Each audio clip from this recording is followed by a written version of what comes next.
Hi, guys. Welcome. This is the first episode of our podcast series on paradoxes. A paradox, loosely defined, is just an incongruity between the reality of a situation and intuition or logic, or in a more strict definition, just a situation that defies reality and logic altogether. For example, the statement I'm saying right now is false, is a paradox. But we'll be exploring paradoxes in the broad sense as well as the specific sense. I'll be opening up, presenting a paradox I believe that both of my podcast mates have not heard before. It's called the problem of Grue. Now, this problem in its general form was originally raised by Hume, who was a Scottish philosopher. And he basically raised a problem with the entire theory of induction. And that is basically that there's no proof for induction that's not circular in logic, which is something we could definitely explore at a later date.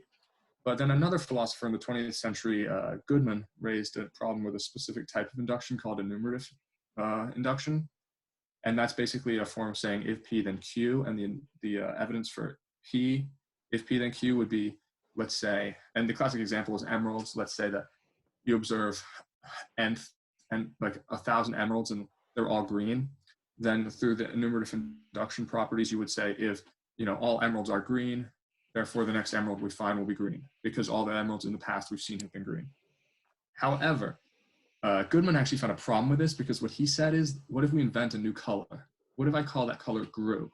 And we'll define Grue as something that, if it's already been observed, is green, but if it has not been observed yet, is blue.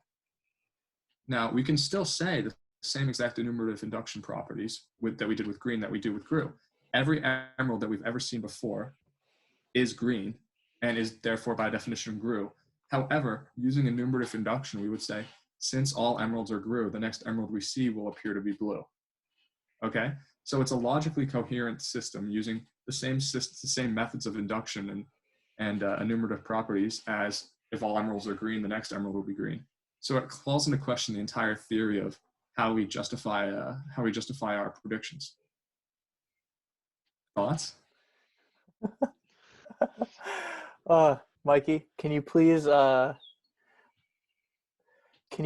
re-explain just what Grue means in general? Okay, Grue. So let's say that you see so every emerald, let's assume you've seen 10 emeralds in your life. Okay. I use emeralds because this is the classic example that they use it's the example Goodman used.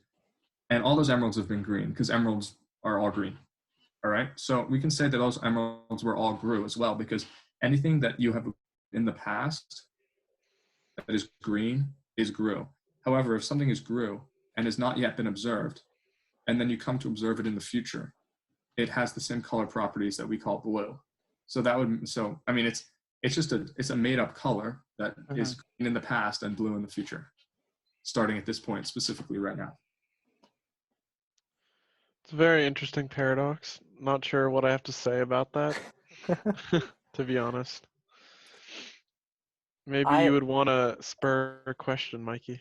Is there something that we should? Well, my question is that maybe I'm missing the big picture here. I mean, the big picture of this is that most of the assumptions that we make in our lives are based off this very simple form of enumerative induction.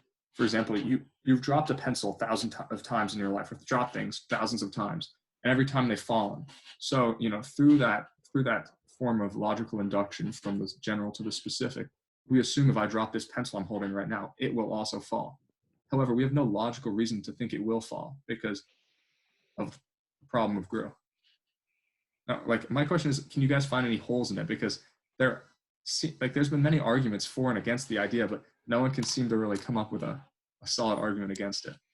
Well, okay, so I mean, this might be this might not help disproving it, but if you drop a pen or say the Sharpie here, I know it's gonna fall from the law of gravity, but is that not a logical explanation for my reasoning, or Well, it is a logical explanation for your reasoning, but what we have why do you think that's actually a great line of questioning, but why do we know the law of gravity will work every time? It has in the past, but what reason do we have to think it'll happen in the future? But I think that's what the paradox is saying.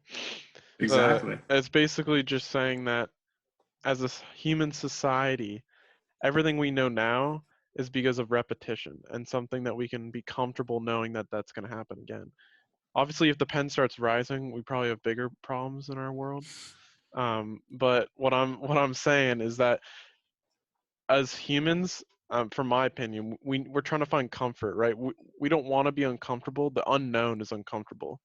So what we do is we have repetition and we have muscle memory, and that all coordinates to what we believe is gonna, how our lives will play through. Like, for example, if you drop a pen, but and then the minute that pen starts rising, everything goes out the window.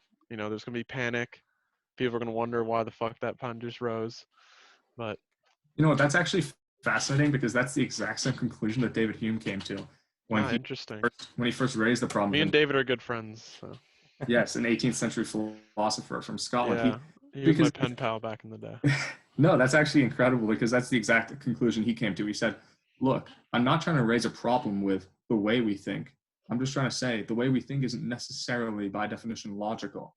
However, we live in a confusing world, and using these general rules to decide what, just to decide how the world will work is a lot easier than doing any form of like you can't make a logical assumption about the future because we don't know what it will hold. But this is the best way that we have of figuring it out. So like to kind of sum it up, we like predict things based on past experiences, like essentially. Is that pretty much what it is, or? Yeah, we base all our assumptions on like a logical fallacy that we can predict the future with the past, which is untrue based on this. I mean, this problem. Of course, there's a lot of problems with the idea. Like, for one, Grue is a made-up color. Like, how can we? Like, he just invented the phrase that why are we accepting this at face value? Mm-hmm. But there's also, like, maybe to throw in here, there's also things that we've noticed as a society that define objects. For example, going back to your emerald case, an emerald, I think we call it an emerald and understand that gemstone is an emerald because of its color, green. Like when you're down in the mines, looking for gemstones, and you see a green stone, you're gonna say instantly that's an emerald. But if you saw blue, you wouldn't call it an emerald, in your entire life. So, like, also it kind of maybe defines like objects that we perceive in our world. Like, yeah, I think that's also a great example of why it's wrong, because it's just basically saying an issue of semantics of that, like, all emeralds are green not because we've observed past emeralds to be green, but because what we define as an emerald is something that is one of its features is that it's green. I think that's a great point. I mean, something also that's like really interesting, not to like get off topic here, but like what defines green, what defines Grue, what defines blue, somebody who's colorblind, they could not see that color, they might think it's something else. So there's a lot of moving parts. So I think that's why, just to sum up this, we need comfort in our world, and so that's the way we logically put things together. Mm-hmm. I know. I actually completely agree. I think that's the.